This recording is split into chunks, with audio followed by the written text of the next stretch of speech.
Mimi naitwa Elia Moshi. Ni mfanyabiashara ndogo ndogo maeneo ya Kariakoo, mtaa wa Kongo na Pemba. Hatukutegemea kwenye nchi yetu kunaweza kufikia kwenye wakati wa namna kwenye umri wangu nilokuwa nao. Ilikuwa ni nyakati ngumu kwa kweli.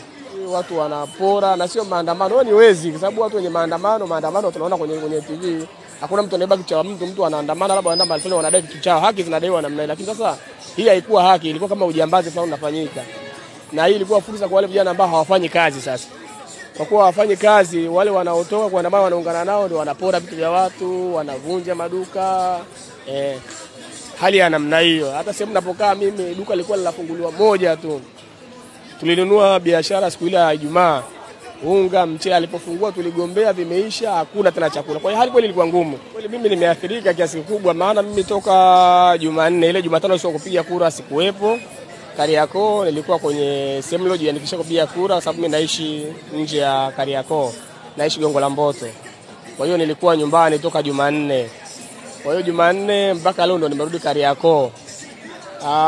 Athari zimekuwa kubwa kwa sababu sisi tunategemea uchumi wetu si ni mdogo wa kutoka mtu ndio upate kula.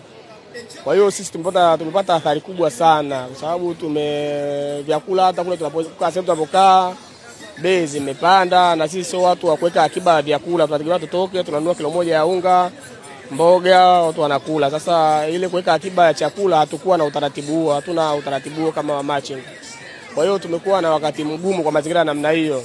Kwa hiyo toka Jumatano utaona Jumatano tumepiga kura tukarudi nyumbani. Tukijua labda Alhamisi tutaamka. Akiba ilikuwa ni ya siku moja tu ile siku ambayo tufanye kazi siku ya uchaguzi.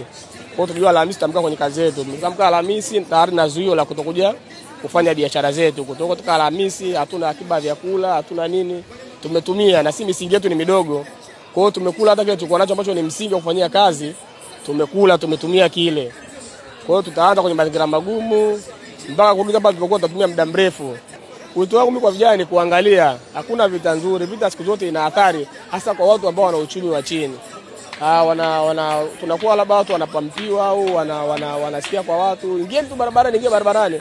Wale wanaoingia waambie nyinyi watu ingieni barabarani, wao wana uchumi mkubwa na wao hawapo kwenye maandamano, wanawaingiza tu vijana, basi vijana wanaumia, wanafanya namna gani? Sababu dola haiwezi kukuacha ukaandamana, ukaharibu vitu vya watu, mwizi unafanya namna hii.